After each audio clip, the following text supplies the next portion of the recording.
Hello and welcome back to my channel. I hope that you're all doing very well. I hope that you can also see my lovely flowering variegated hibiscus, which is fully on show and has been blooming non-stop for me recently. It looks a very beautiful pop of red over there. So today we are talking all about substrates. This is a video I've wanted to do for a very long time. I do have a soil mix video, the kind of standard video on this channel, but this is years old at this stage. I think it must be nearly 4 years old. And a lot has changed since then. And I wanted to really do an in-depth video on what is a potting mix, what are substrates, talk about all the different elements, give you a background on each from their organic content, moisture retention, their origins, their purpose, and a note on their sustainability. I want this to be a video of a full breakdown all into substrates to give you a really good background knowledge on everything and then kind of take that to create your own. Personally, I do think videos like these can be so beneficial rather than just showing you what I'm doing, but actually just giving you knowledge and to take that knowledge and apply that to your own style and your own indoor growing environment. Because really your substrate and your chosen soil mix should reflect your plant care style and your environment. So it's not really a one size fits all. I will also show you what mix I use at the end and how I kind of alter it and why I choose certain elements in my substrate. So what do our plants actually need out of a potting mix, substrate, soil mix, etc.?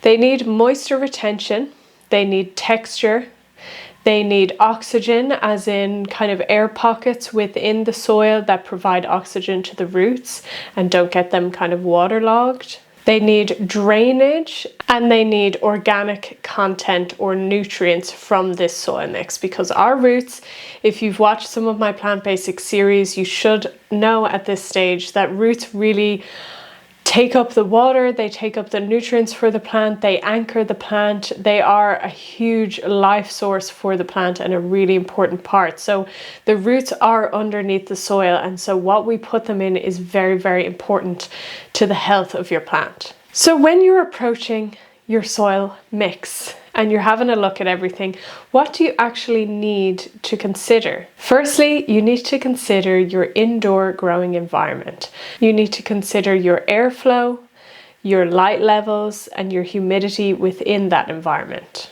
Secondly, you need to consider the plant that you are wanting to pot up or repot. What kind of roots does it have and what is its native habitat? So for example, if you take begonias, they have a very fine and fibrous root system and they come from habitats where they have a lot of kind of moisture and the roots are very fine. If you look at philodendron, they have a much chunkier root system.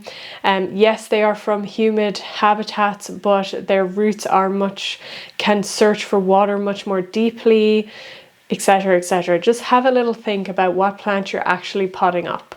And thirdly, your style of plant care. Are you a helicopter parent where you're constantly watching over your plants, you're constantly watering them, or are you constantly underwatering them? Do you neglect them a little bit? It's good to try and design your soil mix over what style your plant care is so you can protect it from the things that it may be susceptible to, aka underwatering, overwatering, etc. So a list of types of substrate components that are out there. We have perlite, vermiculite, pumice, compost, worm castings, pon, LECA, bark, coconut coir, moss, charcoal, lava rock. There are definitely more than that out there, but that's a good list of things that people may consider using in a soil mix. So in this video, my aim is not to cover every single one of those, or it would just be a mammoth video, but I'm going to cover substrate components that either I have experience with or are very commonly used. So it will give you a good background on kind of the typical ones that you see out there. As far as my style of plant care and what that looks like, just so you have a background on me, if you are not familiar with my growing style or other videos, I tend to have a little sprinkling of neglect when I take care of my plants. I probably would do very, very basic care, as in watering, about once a week. I am extremely haphazard with my fertilizing. It is not something I keep up with on a regular schedule of any kind. My humidity in my main growing room, this room, is typically between 55 and 70%. And the temperature, I live in Ireland, so that varies quite a bit, but the range is probably from 17 to 30 degrees Celsius, but typically it's probably like 22 to 25 degrees Celsius in here generally. Substrate component number 1 is perlite. As far as organic content, it does not provide any organic content within a soil mix. Its moisture retention is very minimal. It's not really the main reason why you would include that in a soil mix. Its purpose is aeration, texture, and drainage. Where does perlite originate from? So it is actually from underground volcanic glass that is heated to extremely high temperatures. And therefore, when it's exposed to these high temperatures, it expands and becomes very porous. So the countries that generally produce perlite are the US, Greece, China, Japan, Turkey, and Iran. In general, obsidian is used, and this is what is heated to very high temperatures and therefore expands. So it's from mining, essentially. It is mining some kind of rock like obsidian and then processing that after. So its usage in a soil mix. It is porous and very coarse within a mixture. Perlite really facilitates air pockets and oxygen within the root system because of how porous it is and the size of it, it generally kind of breaks up the mix and allows some airflow within to the roots. Water can wick up through perlite, but it is limited in that it kind of would need some kind of constant source of water, as it would dry out very quickly. It does improve drainage within the mix, as in it has bigger particles that water can flow through and reach all the down through the soil mixture. However, in my experience, after using perlite for a while, it can end up floating to the top of the pot. That's something I don't really enjoy about this particular substrate component, because it kind of, over time, because it floats, it will float up to the surface and no longer be within the main part of the soil mix, and therefore not necessarily doing its job, creating the air pockets and drainage. As far as sustainability, perlite, it's really a non-renewable resource, so it does require mining, and that is non-renewable. It also has a very high energy consumption because of the processing that this type of rock has to undergo. For example, heating to very high temperatures, and generally a lot of water is used in processes such as that because it will require cooling of some kind. And obviously mining should undergo environmental and biological impact assessments because it can have a very negative effect on ecosystems in general. So that should be considered, but you can't always rely on that. Next up is vermiculite. Its organic content is none. It has no organic content in it. It does not provide any organic content within your soil mixture. Its moisture retention, similar to perlite, it is quite minimal. It will hold on to some water, but for a limited amount of time, so it would need kind of a constant feed of water. Its purpose within a soil mix is the very same as perlite. It is really for texture, aeration, and drainage. Its origin, it is also from mining either biotite or phlogopite. So it is heated to very high temperatures after the mining in order for it to kind of pop. And the countries that generally produce vermiculite include the US, South Africa, Russia, China, and Brazil. It often contains magnesium, iron, aluminium, or silica. Its usage is very similar to perlite, really. It is to provide aeration and drainage within your soil mix.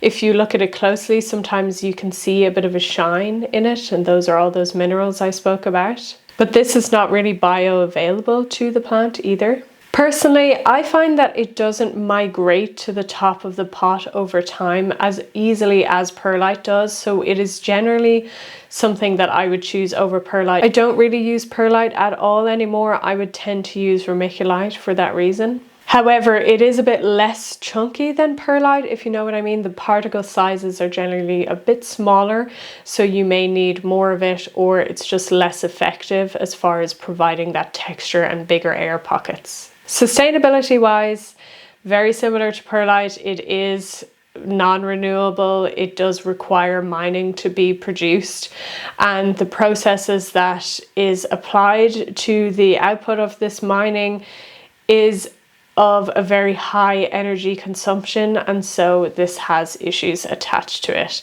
However, it can of course be reused, but like anything recycled or reusable, that is quite limited in practice and doesn't necessarily mean that it adds a sustainability factor to using this substrate component. So next up is bark. Its organic content is pretty minimal. I'm not quite sure, nor could I find any research on the fact whether or not bark can actually provide organic content to the plant in particular, but it is derived from something organic, so that is why I've put it down as minimal, because I'm not quite sure, but it definitely isn't known for being a source of organic content within a soil mixture. Moisture retention, it's not bad. It does have a pretty good moisture retention, but it is again limited. It will dry out eventually. I find when it's all mixed together, it does perform pretty well with moisture retention. The purpose of bark within a soil mixture is really for texture, drainage, and aeration, similar to vermiculite and perlite. It is very chunky and can facilitate a lot of airflow through your soil mix. The origin of bark is really from a lot of multiple locations across the world, but also it really depends on the brand and the type that you are getting. But in general, bark is really from the commercial forestry industry and is typically a byproduct of this. Its usage, so bark is really a staple for me. I think it is fantastic at providing texture and aeration to your soil mix. It is something that is fantastic for aroids and really does mimic, if you think about where a lot of our aroids are from, a lot of them like woodlands and forest floors that are really humid, kind of wet, humid woodland or forest type habitats, and often bark will be a very common component of that, just as kind of litter on the forest floor. So for me, I see it as a very natural component compared to other things that you can put in your soil mix. It also does, in my experience, have a higher moisture retention than perlite or vermiculite. But as far as providing organic content within your soil mix, in my opinion, it doesn't really do that, but it does a lot of other things. So mixed with something else, it can be a very good component to use. The sustainability of this, on the whole, is it a renewable resource? Are trees a renewable resource? I guess technically in that definition they are. However, the commercial forestry industry is something that has a massively damaging environmental effect. Often these trees are not natural or native to these environments and can kind of offset the balance of an ecosystem. They can affect watercourses really negatively if their root structure is different to other native plants that should be there. Often the process of cutting down trees can affect mammals, birds, bats, and lots of other different wildlife that would have utilized it while these trees are growing. And then you're kind of left with a bit of a barren landscape, and then they're generally replanted, which takes a lot of time to kind of recover. So over time, that can create a lot of negative effects, but technically it is known as something renewable, but I wouldn't say that it is a sustainable thing to do. Next up is coconut coir, coconut fiber, coconut pith, coconut chips, all of the coconut things. Organic content. So coconut coir is essentially inert. It does not have any organic content within it as a substrate component. Its moisture retention, so coconut coir has a very high moisture retention. However, when it does get dry, it is worth noting that it becomes very hydrophobic, as in it kind of repels water. So it might actually wick out water when it is at that state that it becomes very dry. So it's just something to note. Its purpose within a soil mix is moisture retention. It's generally the bulk of the mix, and it does provide some texture, especially if you get the coconut chips or coconut pith or coconut fiber to add in there as well. Its origin, so it's actually the outer husk of coconuts. So it is technically a byproduct of this industry. There are many countries where this can come from. It's very varied. It really depends on the brand that you're looking at. Some of them have information on where they're from. A lot of them do not. So it is quite difficult to figure that out. But generally, wherever coconuts can grow, I would assume, to be honest, that these are from commercial coconut industry and not, you know, kind of small scale stuff. Its usage within a mix. So it does not provide any nutrients whatsoever to the plant that is living in that soil mix. So you do have to provide some form of other organic content. Even though coconut coir could be the bulk of your mix, you need organic content in there in some form. So it typically comes, at least coconut coir anyway, in these big bricks that are they're super dried out to become small. So when you add water to it, it expands greatly, like hugely. So that might be surprising to you if you've never used this before. So a brick can actually go a really, really long way. And as I noted about the water retention, as long as it doesn't become too dry, it's pretty good. But if it dries out too much, it can actually be quite harmful. And I personally think that it can wick away a lot of water through the roots as well when it gets to this dry stage. So just keep that in mind. It is a very common alternative to peat-based products. So peat-based products, a lot of our composts and kind of bulk soil mixture stuff is from peat or bog habitats, which are really quite rare in the world these days and are often over harvested and drained. And this is where our sphagnum moss also comes from. They're also huge carbon sinks, so climate change wise, we really need these to exist, which is why a lot of people have gone peat free. And so a very common thing that people will use instead of having peat soil as their bulk of their mix is to use coconut coir. Sustainability. So this is a complicated one. Coconut coir is often marketed as being an eco-friendly option because it is an alternative to peat. However, you have to keep in mind that this is often from commercial industry, and the coconut coir or coconut byproducts have to undergo a certain amount of processing as well after. So it actually is a very water intensive process because they have to wash a lot of the product to remove salts from it. And that is something to note, that over time coconut coir in your soil mix can have a high salt content, and that can affect the pH of your soil as well. Worm castings, so worm poo essentially.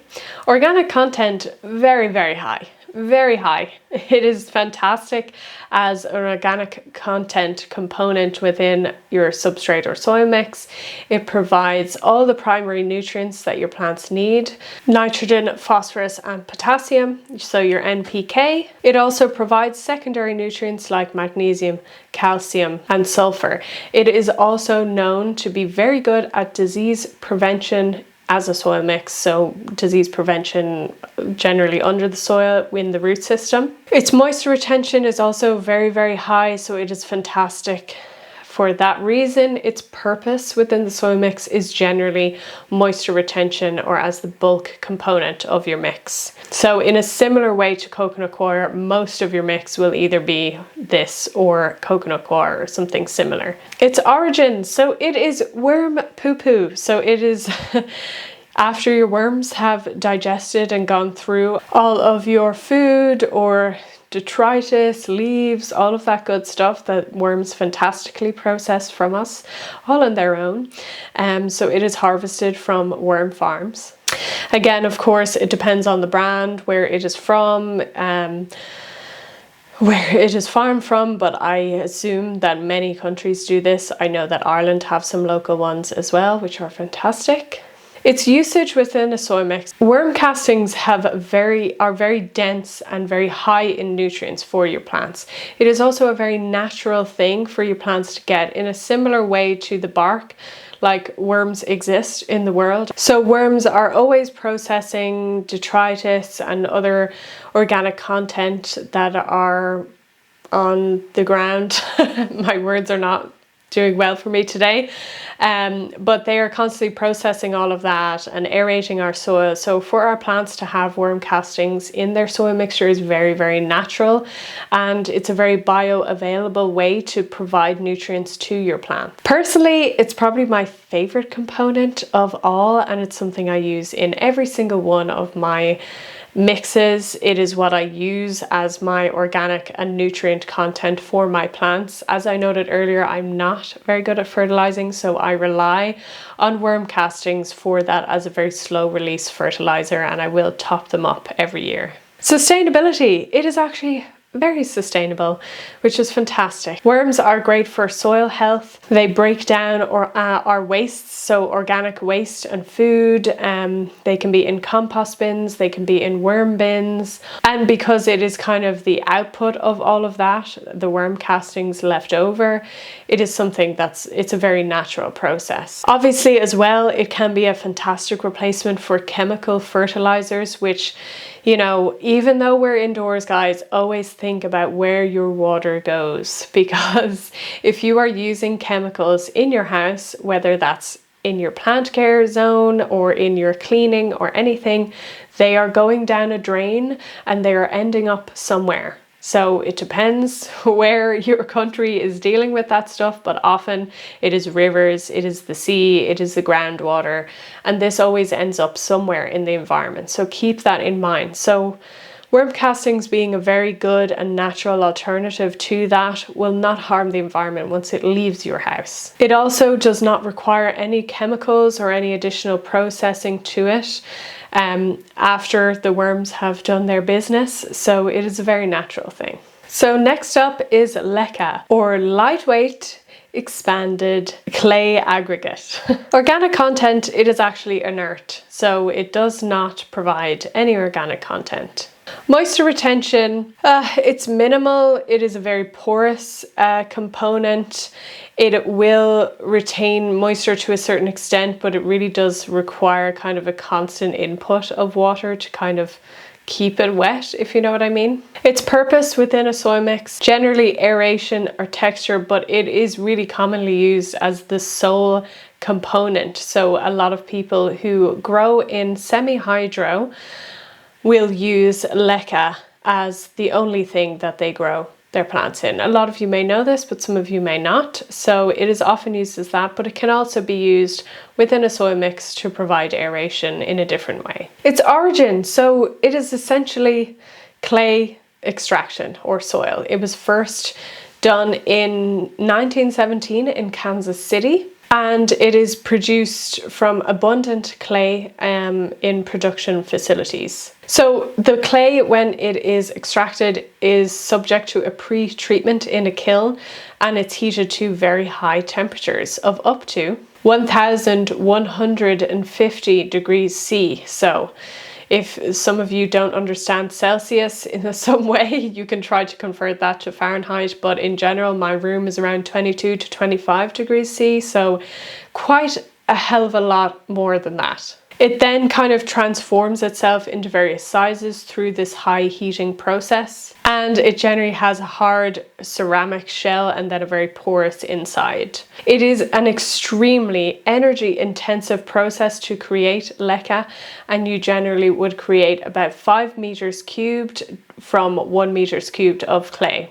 So it creates more than what you put in. What I will say about it is that it is a very versatile product. So not only is LECA used in the plant world and is very common with that, but it is also used in construction, water filtration, geotechnical projects, water management, housing, and other infrastructure. Its usage, so as I said, generally as a sole component of your mix if you're going in semi-hydro, but you can also use it in a soil mix just generally as well, which is how I use it. So semi-hydro and growing solely in LECA, I have tried and it never worked out for me.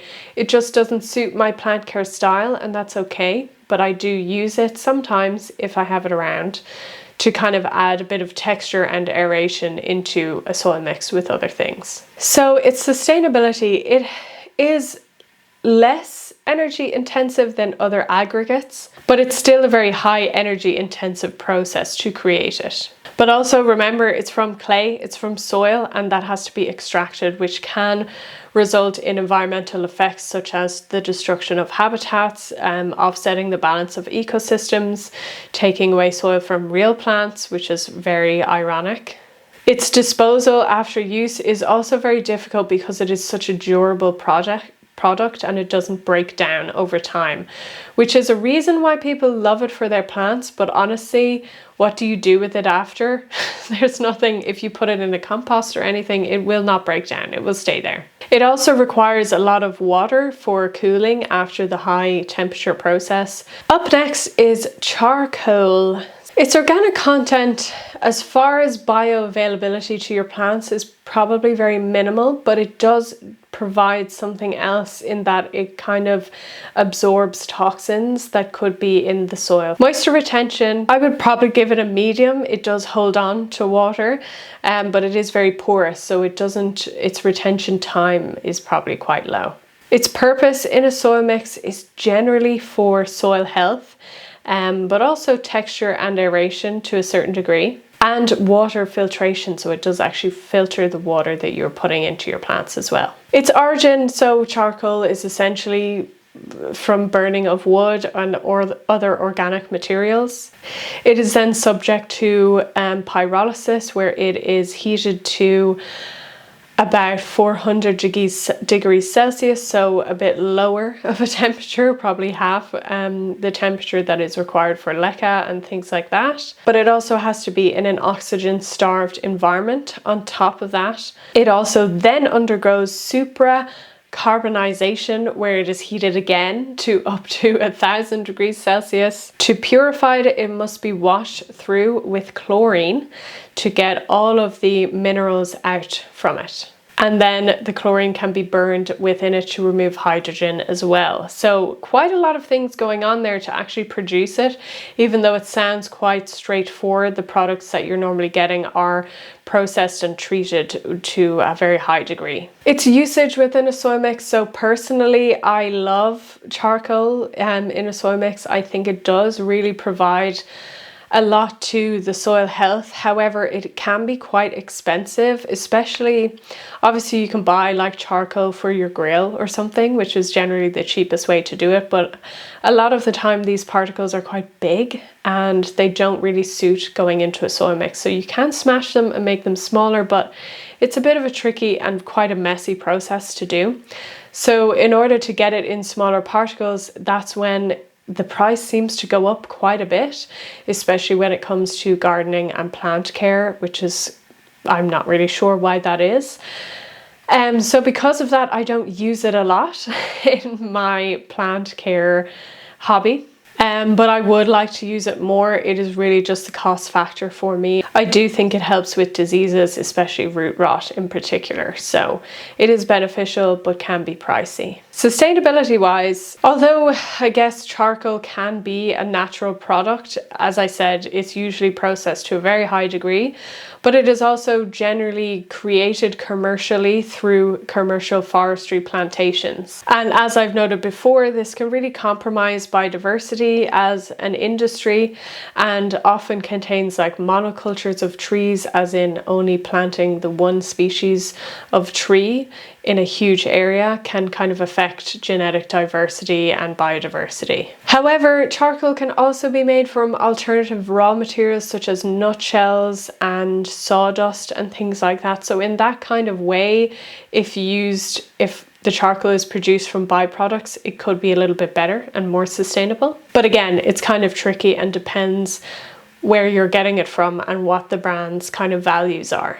So I didn't really cover everything, but honestly, that is a pretty good deep dive, in my opinion, into very common components that could be considered for your soil mixes. As far as my mix and what I tend to go for, in general, I will have my bulk component. That for me is a mix of coconut coir and worm castings. So the worm castings provide my organic content, the coconut coir provides a kind of a bulking agent and a bit of a different texture. And then I'll add other components on top of this to help with texture, aeration, drainage, etc. Usually, what else I add in is based on what I have. So a lot of the time I will just use whatever I have instead of constantly going out to make sure I have each component. And a lot of my plants are in different variations of this mix for that reason. But in general, if I was to go out and buy everything, I would stick to bark, which is my favorite, and maybe a few pieces of LECA and vermiculite. So they are kind of my chosen ones. I will definitely include more bark than I will only include a little bit of LECA and quite a bit of vermiculite as well if I have it on hand. So that is my typical soil mix. Worm castings is a big feature of it, coconut coir included, as well as bark. That's kind of what I really love and what has worked well for me in my plant care style and my environment. So, as a bit of a roundup, as you can see, everything that we do and everything that we choose to use does have an impact to a certain degree. Those degrees are very varying depending on what you want to use. Alternatives are present. Some are worse than others. I know that I have personally seen a lot of talking up of coconut coir, for example, perlite, vermiculite and things like that. But actually when you look into the processes that are required to create these, they're not necessarily positive either. And so we should be careful when we approach things like that. Of course, for example, having a peat alternative such as coconut coir is better. And like I said, I personally use it, but we should be aware of what's going on there. And what it comes down to for me is trying to be more sustainable in my use of it. So I will reuse my soil. I do not dump out soil and not use it. I will like mix it in with kind of fresh stuff or whatever so as to not waste it. I will also put a focus on my soil health, so trying not to wash out nutrients, not using chemical fertilizers, which I think does affect your soil health. Focusing on things like springtails and trying to get kind of my biological elements of my soil within my plant pots up to a certain level. That makes it last longer. Only repotting when I really need to.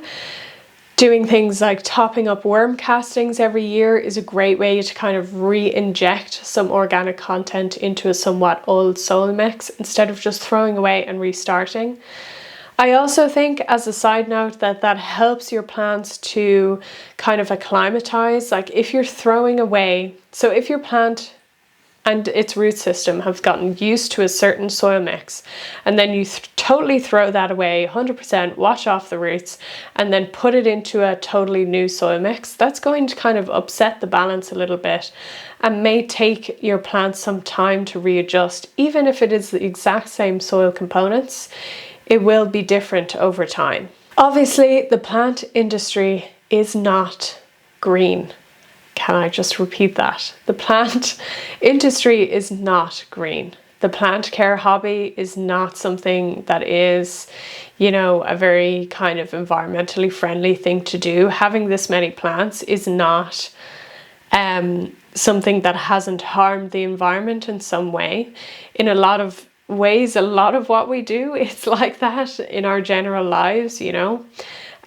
But it's really important to be aware of that, and I'm not trying to bring the mood down or anything, but it is true, and it is something that needs to be talked about. And the plant care hobby can have a lot of negative effects and knock-on effects on plants in the real world. So very important to be aware of that and to minimize it within your own hobby as much as you can. Of course, with any soil mix, it is hugely personal. As I said, it should be tailored to you, your environment, your plant, and your plant care style. But I hope that I have given enough of a background on each substrate component for you to understand what they are, what they provide, where they come from, and then you can decide if it will work for you. Thank you so much for watching this video. I hope that you enjoyed it, and I hope it was useful for you. Thank you so much to my lovely patrons for supporting me again this month. Thank you so much to Amanda, Amy, Grace, Hope, Michael, and Yendi for your support this month. It truly means the world to me. Take care, and I will see you very soon in the next video. Bye!